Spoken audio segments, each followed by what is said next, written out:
Thanks, Michael.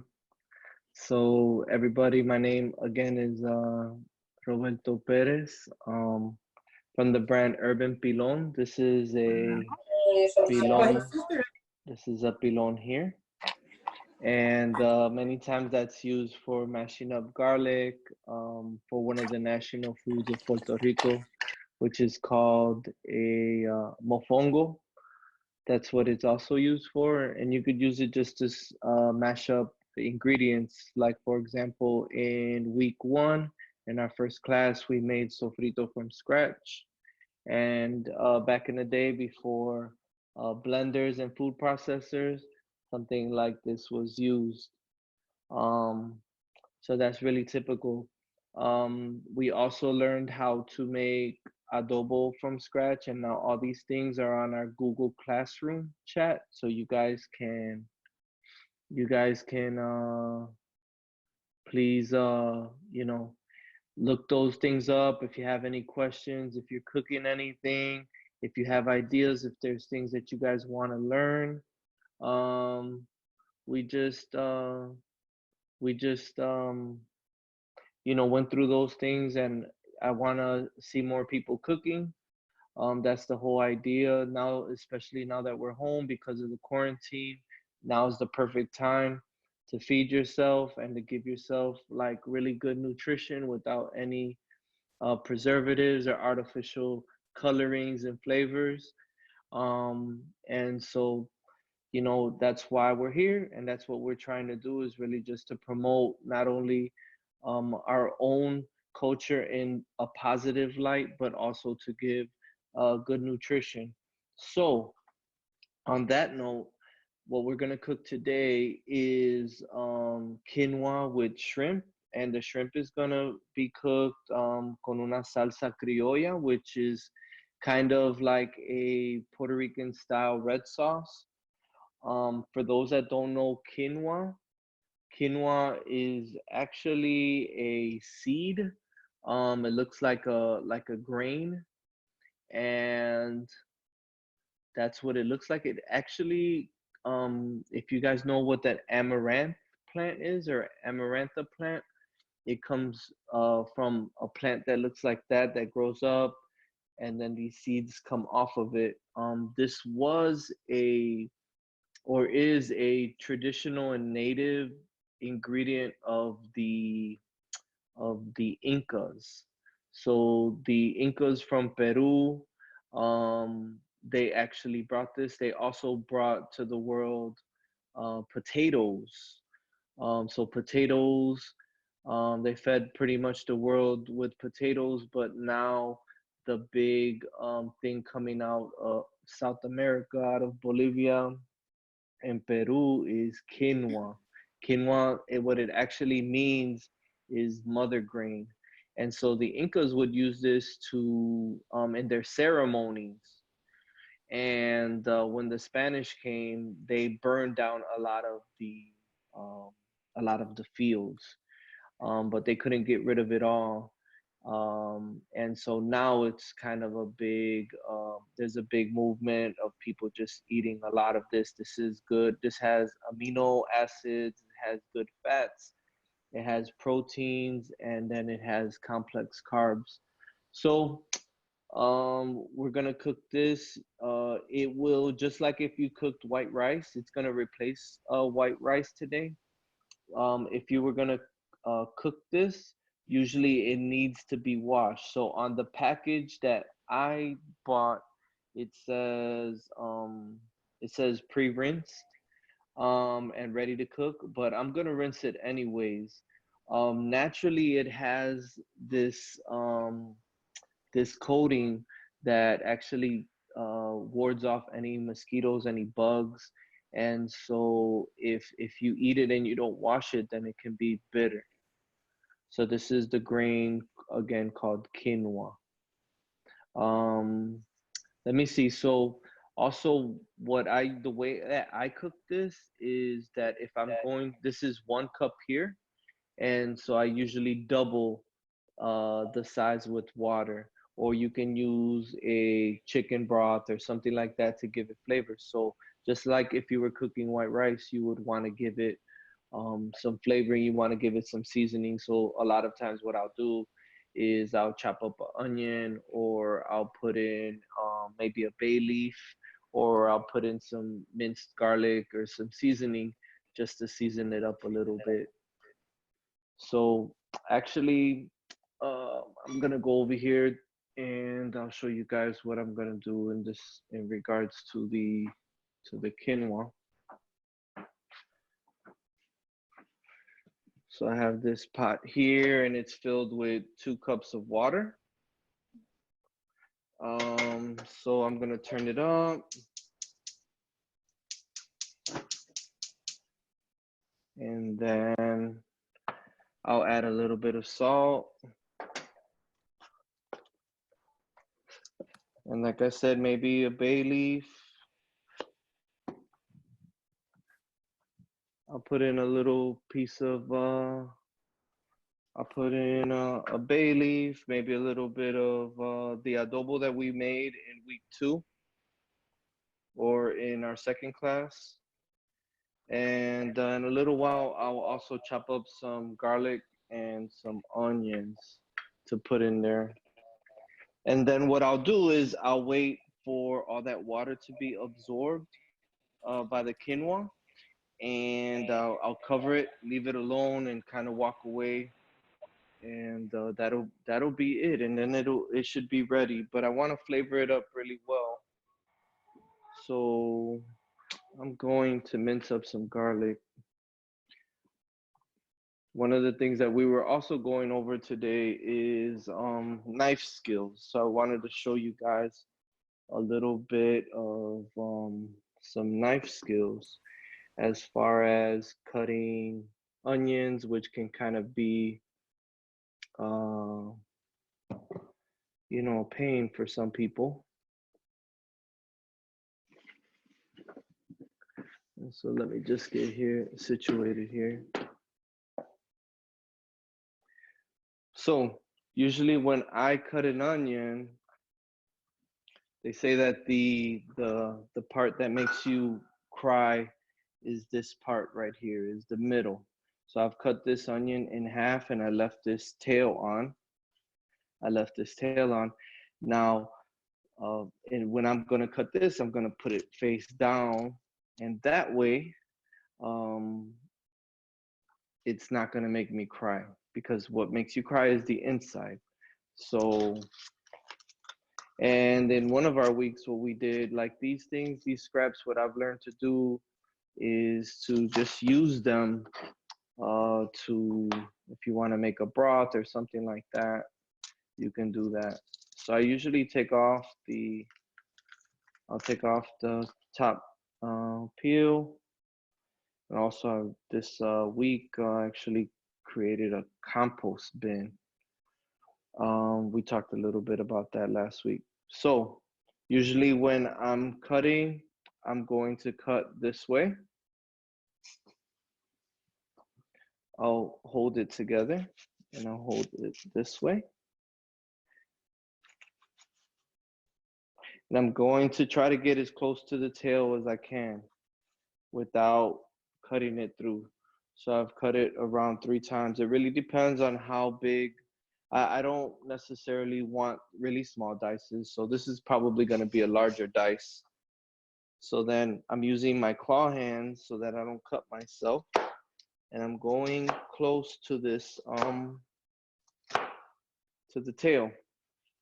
Now I'm holding it together. Again, I'm using my claw hands and I'm gonna cut down. And that way, as you can see, I'm able to dice the onion and there's no issues. There's no crying.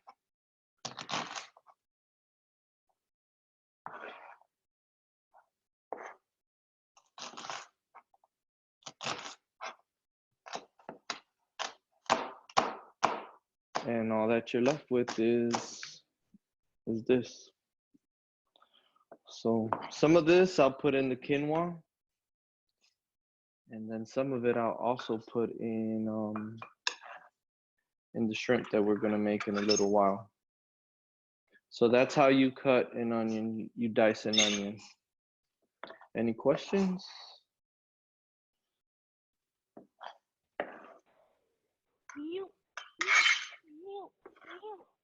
Any questions? Ill? All right. So this I'll put in that broth.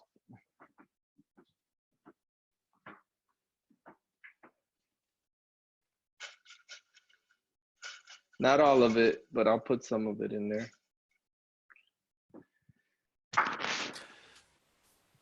So that's straight into the water that you've got with the quinoa? Yeah, I haven't put the quinoa in there, just the water, the salt. Just the water. I seasoned it a little bit, yeah. But I wanted to put some onions in there to season it. And I'm also going to mince up some garlic. So I'll probably use about just 3 cloves of garlic. So this is the way I usually mince, and I'll show you guys. So salt creates friction. So a lot of times what you can do is on your cutting board, you can put a little bit of salt. You place the garlic clove there. And then you bring your knife and then you smash. You can do that with another one now. You bring your knife down past actually the table so that this bulky part doesn't hit the cutting board, and then you smash down. And then it doesn't bounce. It doesn't bounce because the salt has created friction. So I've done that. Now what I'll do is I'm keeping the nose of the knife down. It does not leave the cutting board. So I'm doing mince and gather, mince and gather, mince and gather, mince and gather. And so I want it like really nice and small little pieces, that way that this garlic can really be incorporated in all the food. So now these garlic cloves that I have, this minced garlic, this is also going in that water where the quinoa is gonna go. That way I won't have boring quinoa. Okay? Any questions about garlic?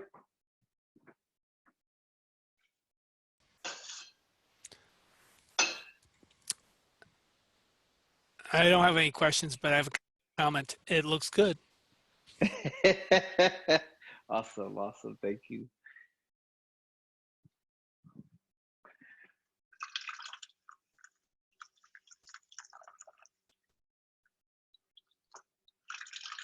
So I'm also rinsing off this quinoa. I know that it was pre-rinsed and ready to cook, but I just don't want to take any chances that it's going to be bitter.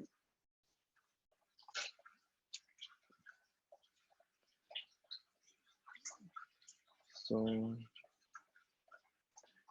just rinsing it off, kind of like you would rinse off. So there's a few different schools when it comes to rice. And I always get asked that question, do you rinse off your rice? So back when I was younger, I actually did. We did rinse off our rice because at that time you were finding all kinds of things in rice. You would see like little sticks, you would see like dirt, you would see rocks in there. And so I think they started really processing the rice really to the point where you weren't going to find that, but they were also taking the nutrients out. And so it was being over processed. And so I no longer rinse off my rice.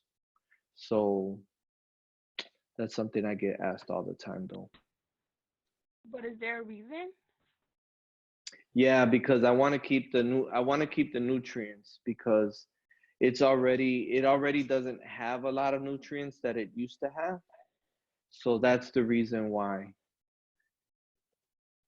If you find a rock, yeah, definitely take that out. Sometimes I find rocks in lentils too when you clean lentils out. Ah,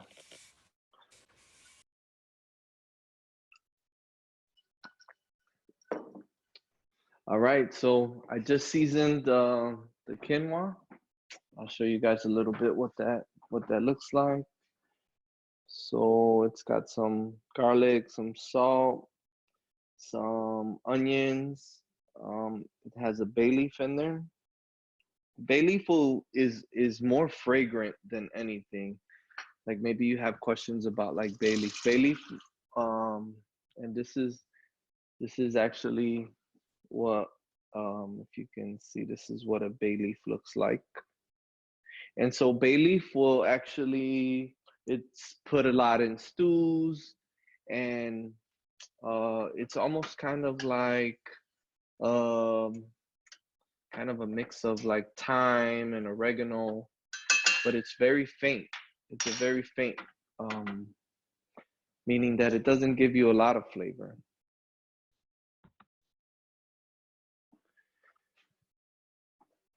But it does give you some fragrance. And so bay leaves are usually used in stews and soups, guisados. You'll find bay leaf.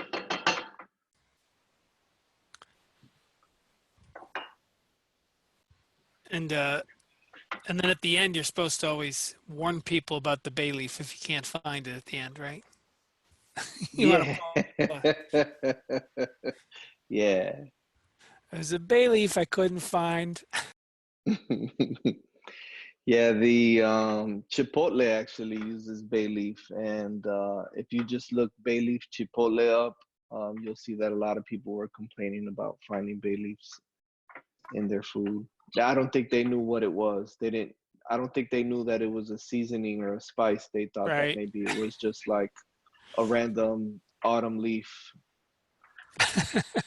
that fell in their food. So. So are bay leaves not for eating, just for the flavor of it? Oh, they could be bitter. They could be bitter. So it's just for the flavoring. It's not necessarily something that you eat. No. Luisito ha conectado. Hey, Luis joined us again. Welcome back, Luis. Yeah, thank you. Saludos, Luis. Ok, Luis, estamos aquí cocinando el quinoa.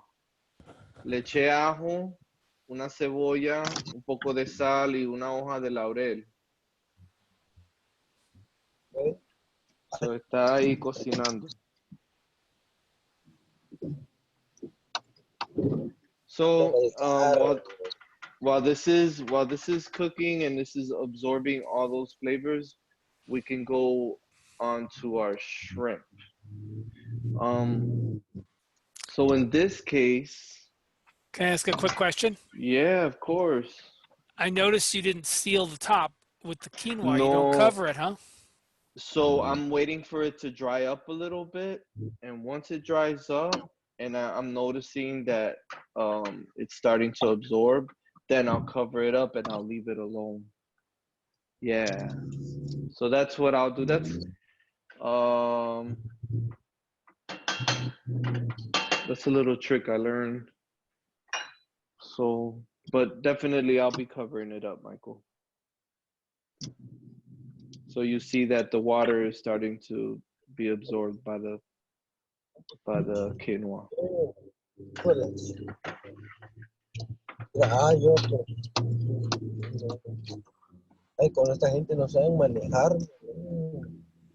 So today I'm making some Argentinian shrimp. It's been and so you see that it's pink. That means that it's already cooked. So honestly, all I want to do is really lock in some flavors and brown it. And then I'll take it out of the pan. I'll create the flavors in the pan, and then I'll reintroduce it to the sauce. And I'll show you guys what I mean in a little while.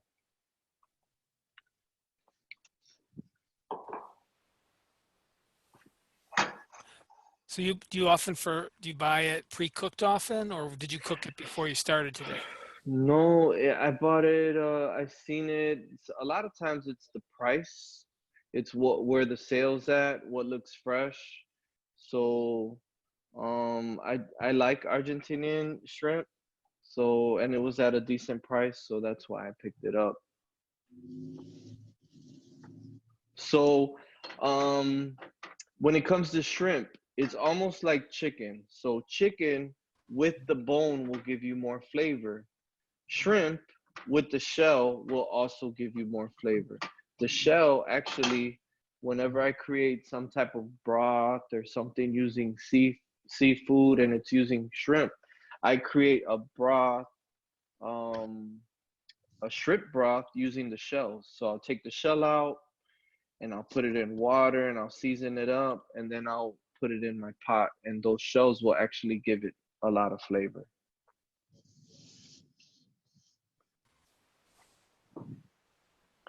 I'm trying to be a little bit more thoughtful and intentional about food waste.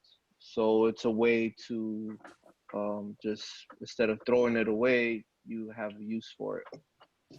Thank you, thank you, thank you, thank you.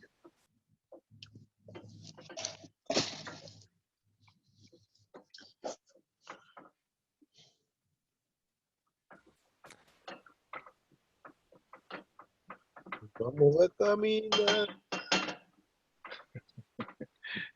al ritmo de la luna. Te llevaré a un lugar. So in regards to the shrimp, Luis, are you singing for us, or can I mute you? Oh, sorry, sorry. Yeah. so in regards to the shrimp, I want to add fresh garlic to it. I'll add a little bit of oil and because oil is gonna help the seasoning stick and I'll season it. And then I'll introduce it to a pan, a saucepan or a frying pan on a little very shallow fry. And then I'll brown it on both sides and then I'll take it off of the fire. So I'll show you guys this in a little while, but want to kind of let you know what I'm doing.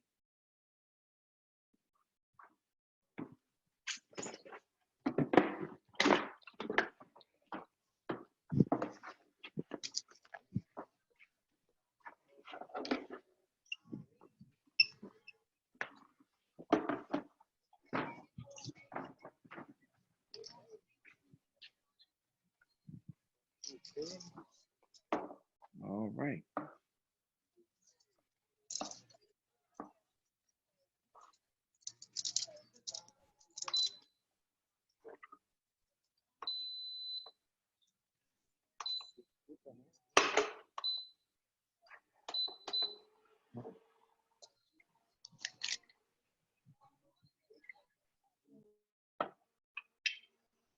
So here we have the shrimp and I'm going to mince up some garlic to put it in there. And I use the same mincing technique I just used for the quinoa.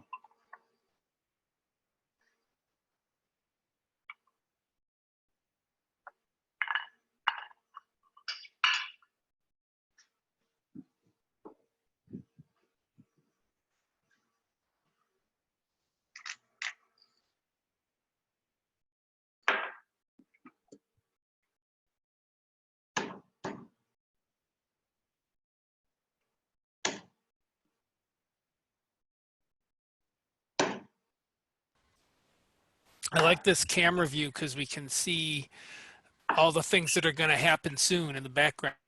Yeah, for See sure, for the sure. green onions sitting there, the peppers. Mm-hmm. They're calling to us. Now you guys are always free to cook along. That's why we always we do a shopping list and we have it in our Google Classroom. We try to post that at least 4 to 5 days before our classroom, just so you guys, if you guys want to feel inspired, you can definitely cook with us. So this garlic is going in my shrimp.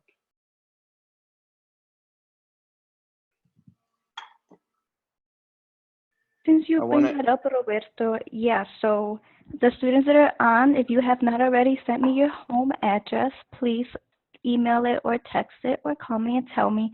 That way we could deliver the grocery list so we could be ready to cook along with you on Friday. Okay, awesome. So I'm seasoning that up. I put a little bit of achote in there, and then I want to add a little bit of olive oil. Reason being is that the olive oil is going to really help all of that stick. So I have the fresh garlic. I put some oregano in there, and then I want that to, and this is really nice and hot. So I'll put a little bit of oil in here, but it'll be really ready to go. And all I want to do is brown it. That's all I want to do. Just want to brown it. Hear that? Yep. What happens to That. shrimp if you cook it too long? Yeah, it gets. You don't want to cook it too long. It'll get kind of really stiff and shrink up on you. And yeah, the texture changes. And this already smells beautiful.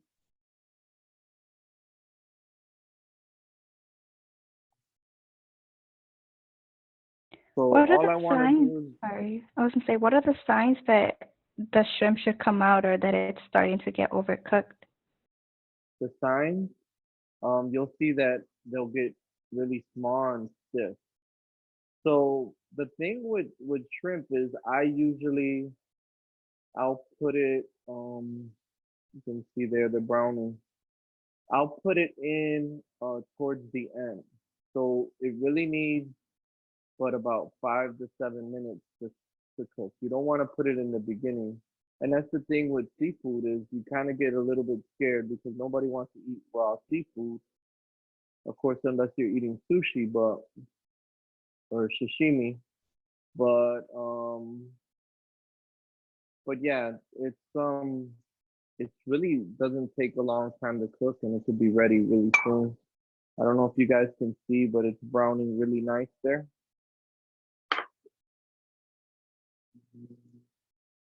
I'm gonna wash this bowl so I can put it back in there.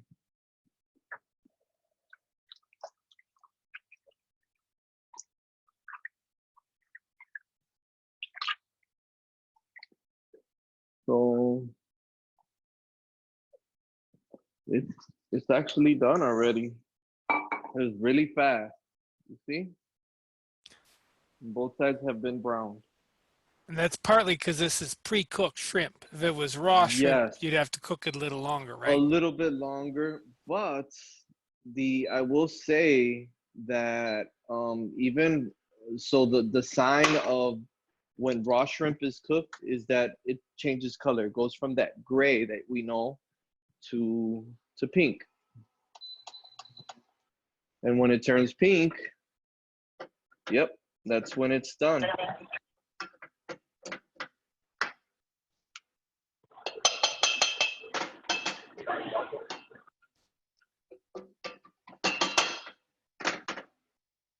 So the quinoa is doing really good. I'm going to cover it up now. But we're gonna start here. We're gonna start really creating a lot of really intense and good flavors. So here we have some of our dry seasonings. We have again the adobo that we did. We have some oregano and we have some achote. I have some about 1/3 a cup of salsa de tomate. So it'll be tomato based. We'll add some of these onions, and then we also have some peppers to add some color. So we're first things first, we're creating our foundation. Is it canned tomato? The salsa de tomate is, yes. So one of the things that I would say about salsa de tomate is that after you open up that can, you don't want to put the can with the aluminum back in the refrigerator. You want to take it out and maybe put it in some Tupperware. Ahí viene el agua. Y me voy a mojar. So these have been already washed. I'm gonna cut these up. So I'm creating foundations almost as if this was a almost like a sofrito. So You got Jackie asked, onions. is the brand Goya? No, it doesn't have to be brand Goya. I actually like to use La Criolla because they're local. So I like using local brands just to support local brands. So, but La Criolla does make it, yes.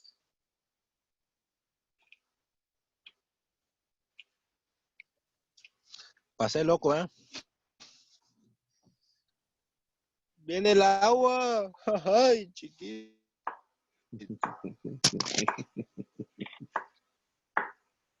El agua. Ay, ay. Come on, man. We got some green pepper in there. We got some red pepper.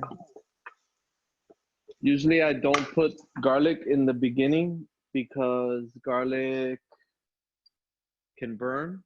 So now I'm going to mince up some more garlic and I'll put that in there too.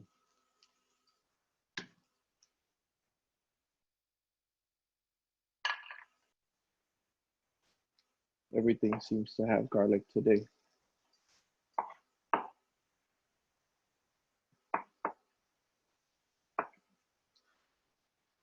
More garlic.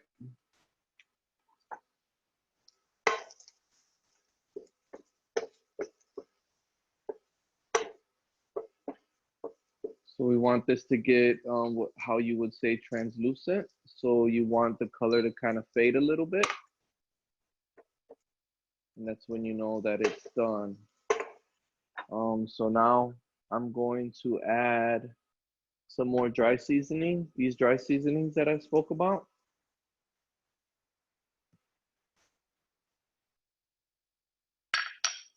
That way they're going to be incorporated and kind of cook on with the foundation. So usually the tendency is dry seasonings go in the beginning, fresh ones go, fresh herbs like this would go towards the end.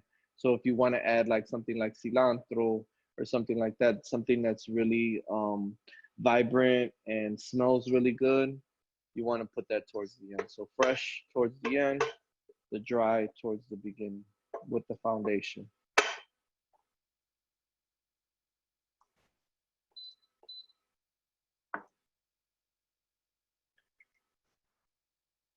Going in with the salsa de tomate.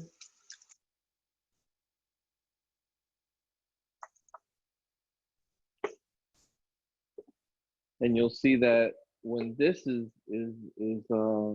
cooked, it's going to change from that bright red to more like a brick red, almost like a really dark red. So I also made a little bit of broth because I figured this might happen where it might dry up. So with the scraps, I made a little bit of broth just so that this wouldn't get too dry. So I think we've done this in one of our classes where we use some of the things like the ends of the onions, maybe some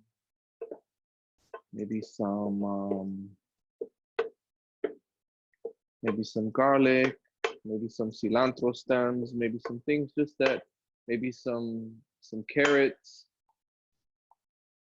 So you can see it now, it's going really well. And then soon we'll introduce our shrimp again.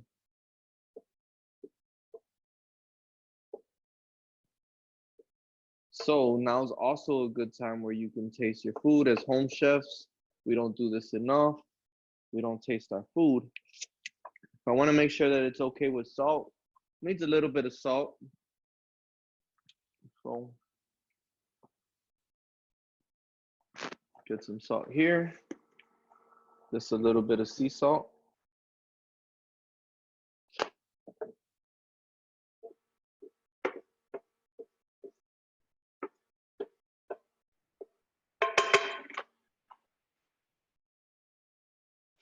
And I feel like it still needs a little bit more broth.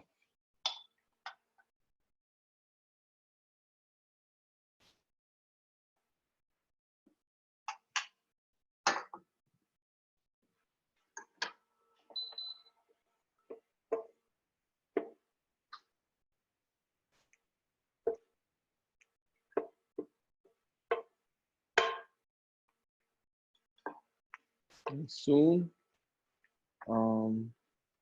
we're going to put in the shrimp.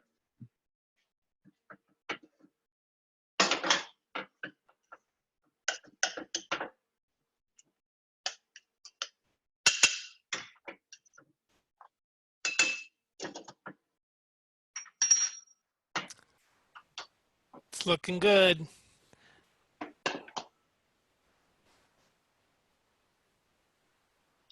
That quinoa, I want that to really, want that to fluff up a little bit more. But now we're reintroducing our shrimp. We won't cook this very long because we don't want our shrimp, again, like I said, to overcook. We just want it to really get all these flavors. I don't know if you guys can see this.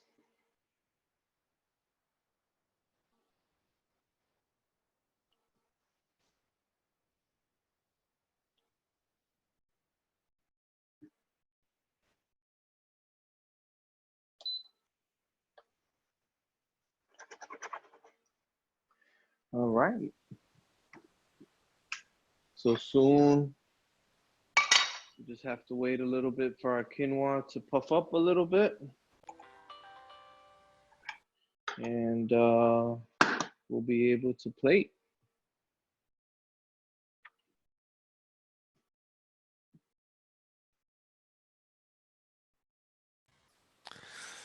So the word criolla means home cooking or like, what does it mean exactly? Oh man, so criolla in the United States, I think really is somewhat of means more of a mutation or a mix of cultures, and that's how I see the term criolla. Because, for example, Mexico or even Puerto Rico, it's definitely a mix. So you have, you know, kind of like the mestizo cultures or the cultures of the old traditions that have mixed together. So, yes. Did somebody have a question? Troya is a flavor. Es un What's sabor. was that Luis? What did you say again? Isa Repítalo. es un sabor que le da la comida para que sea más rico. Okay. Para ti es un sabor. Yeah.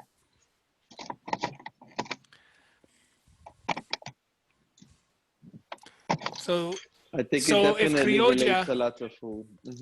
Bueno, yo no sé, yo no sé. Yo so if pienso que sí. criolla is that blending of the Spanish, the Yeah, and indigenous, the food that it has created, so right? it relates to, right. So I wonder, like what in this dish, Mm-hmm. which ingredients come from different places, right? So you got the Right. quinoa you mentioned is from the area From that's out South America. Peru, Mm-hmm. right? South America. Mm-hmm. Um, You have the tomatoes, which are also from the Americas, mhm. but very much used internationally, but definitely um, you guys ever hear the story about when it went to Italy and they thought that it was poisonous? Yeah, and so somebody tried to commit suicide, and I don't know if this is just some made up story, but I've read it quite a few times. Somebody tried to commit suicide, ate a tomato, and enjoyed it. And then decided they didn't need to kill themselves anymore because there was tomatoes in the Yeah, world. I, yeah. I But know them that tomatoes, go ahead. I know potatoes also were thought to be Yeah, the devil's root or something, and they came from the really. Americas too. Yeah, so Right, right. they came, and And The Peruvians were like agricultural engineers growing all these different kinds of potatoes. right. When, And so when this, quinoa was one of those things that they did too. And the Spanish again burned down a lot of the quinoa fields because they thought that that it was that because it was used also in relation to ceremonies. And so they burned things down. They burned the fields down. Jackie asks all the students on here, have any of you ever had shrimp like this before with a tomato base? Because shrimp gets made a lot of different ways, right? This is just one. Yeah, for sure. With my Caribbean cooking classes, also I do it with coconut. That's another way that I do it.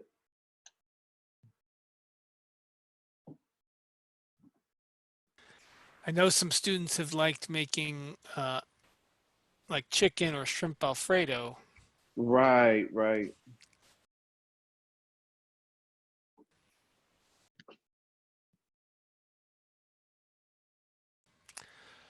So would this be served in any Puerto Rican restaurants in Chicago? You mean the camarones and salsa criolla? Yeah, I would think so. Yeah, Yeah, for sure. I would think so. but maybe not with quinoa, right? Maybe with Not probably not with quinoa, maybe more with rice. Yeah.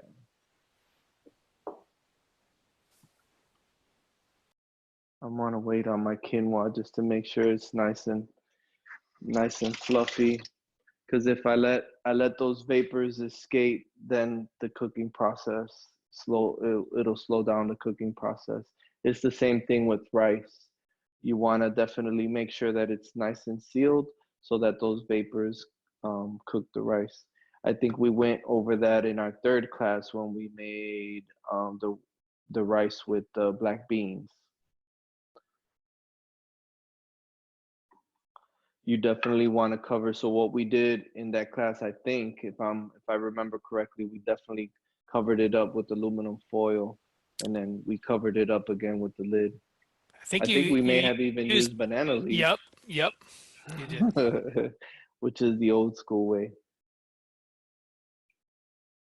Okay, so tomato, quinoa. I wonder where onion and garlic probably come from Europe, right? Or Or Persia, maybe. Persia. Yeah, yeah. Yeah. Um, and there's so many different variations of everything as well. Mm-hmm. Yeah. Salt all over the world. Salt. Right. Right. There's a lot of things from the Caribbean, for example, like allspice, ginger, let's see, cinnamon, cloves. Those things do well in the Caribbean. What about like those kind of peppers, like bell peppers and Peppers stuff? do well in the Caribbean. Mm-hmm. Did they? I wonder where they. Yeah. Because I know so much. After the Colombian invasion, the Colombian was also Uh-huh. like this Colombian exchange where things moved all over the world, where globalization Right. kind of started. Mm-hmm. Right. Columbus took a lot of things to Europe, and so they couldn't get enough of it. Right. All right.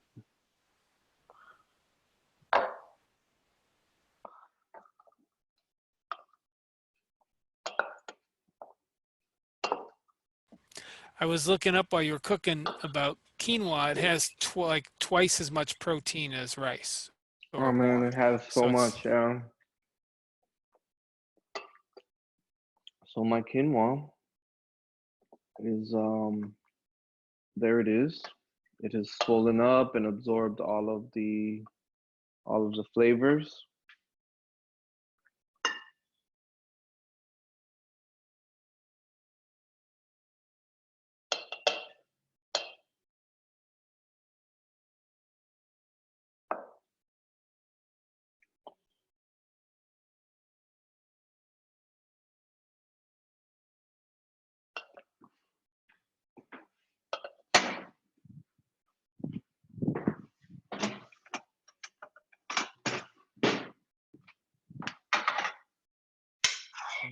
Take the shrimp, put it on top.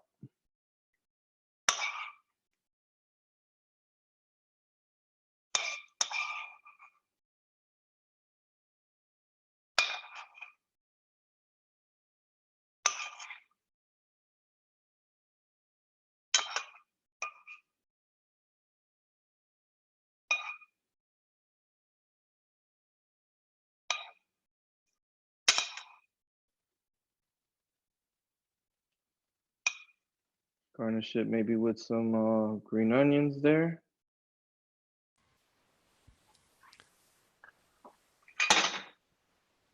And I don't know if you can see, but there's our plate there. there it is. And so all these recipes will be shared in our Google Classroom. There you go. Very fancy.